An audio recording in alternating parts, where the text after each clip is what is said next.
बस ऐसा ही भगवान का गुण है, कितने में प्रसन्न हो जाते हैं भगवान। प्रसन्न भगवान अलग अलग तरह से कर्म करने वाले के ऊपर अलग अलग तरह से प्रसन्न होते हैं। कोई बड़े बड़े यज्ञ कर करके भगवान को प्रसन्न किया,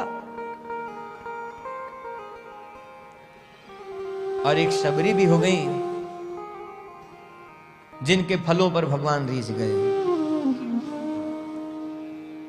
तो उतने पर भी प्रसन्न होते हैं। और प्रसन्न नहीं हुए तो दुर्योधन के मेवा मिष्ठान्न व्यंजन पकवान पर प्रसन्न नहीं हुए, लेकिन विदुर के यहां सूखा साग और केले का छिलका पाया विदुर के प्रेम पर, और विदुर की पत्नी के प्रेम पर प्रसन्न हुए भगवान, इतने में प्रसन्न हो गए। भगवान के यही तो सब गुण हैं जिन गुणों में सुखदेव जी की निमग्नता है, और उन गुणों का अनुभव करते हुए उन्हीं गुणों के ध्यान में सुखदेव जी चले जा रहे हैं।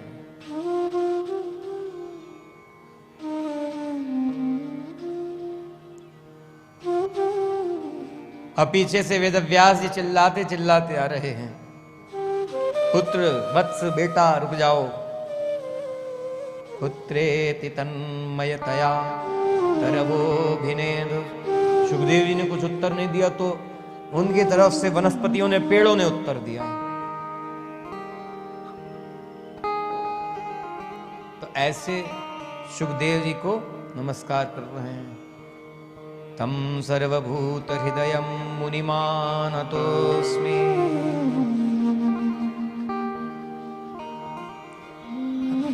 व्यास जी कौन हैं? व्यास जी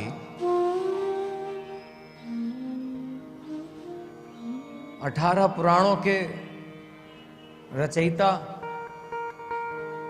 वेदों के विस्तार करने वाले, महाभारत जैसा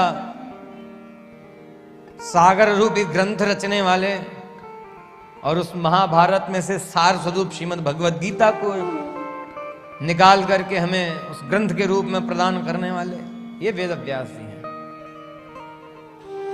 लेकिन लीला देखिए, वर्णन आता है वेदव्यास जी भगवान का अवतार है, अंशावतार है, लेकिन लीला हो रही है। सुखदेव जी को पुकार रहे हैं, सुखदेव जी ने कुछ उत्तर नहीं दिया, मतलब कुछ ध्यान ही नहीं। और देखिए, जो बात को पूरा नहीं सुनेगा, इसलिए सावधान हमने पहले किया है, जो बात को पूरा नहीं सुनेगा वह व्यक्ति सुखदेव जी के ऊपर आरोप कर सकता है,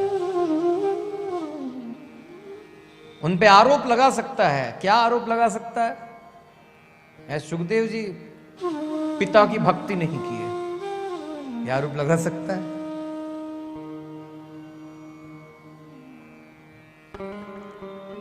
करना चाहिए, माता पिता की भक्ति करनी चाहिए, भगवान की भक्ति करनी चाहिए, गुरु की भक्ति करनी चाहिए।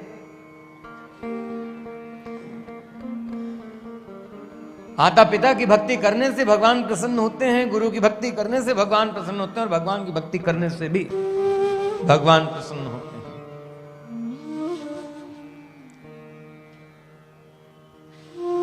हम पढ़ रहे थे, बहुत पहले पढ़ा था, और कल ग्वालियर पहुंचे तो ऐसे ही रास्ते में ध्यान आया, गालव ऋषि की धरती है, तपोभूमि है ग्वालियर। गालव ऋषि का इतिहास पढ़ने की इच्छा हुई तो दोबारा पढ़ने की कोशिश की। ऋषि विश्वामित्र के शिष्य थे गालव ऋषि। देखो ध्यान से सुनना,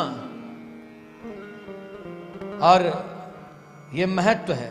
हमारे भारत देश में हर एक नगर गांव के नामों के पीछे भी बड़े कारण हैं। किसको किसको मालूम? अच्छा, गालव ऋषि का इतिहास किसको किसको मालूम है?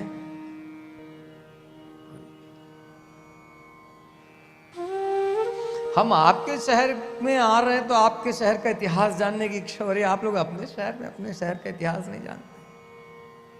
ये कैसी बात है?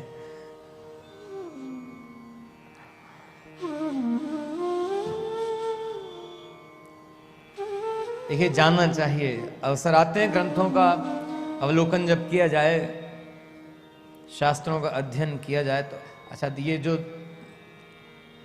अपने अपने कुल और अपने अपने परिवारों के अलग अलग दिन मनाए जाते हैं, किस लिए मनाए जाते हैं? जो कहा जाता है ना, कथावाचक गण कहा करते हैं ये ऋषियों का देश है, हम ऋषियों के संतान हैं, ये जो कहा जाता है ना कोई साधारण सामान्य बात नहीं है। लोग जयंती तो मनाते हैं, जन्मोत्सव तो मनाते हैं ऋषियों का, गुरुजनों का, अपने पूर्वजों का, लेकिन ये सब उन इतिहासों को याद करने के अवसर भी होते हैं और करना चाहिए।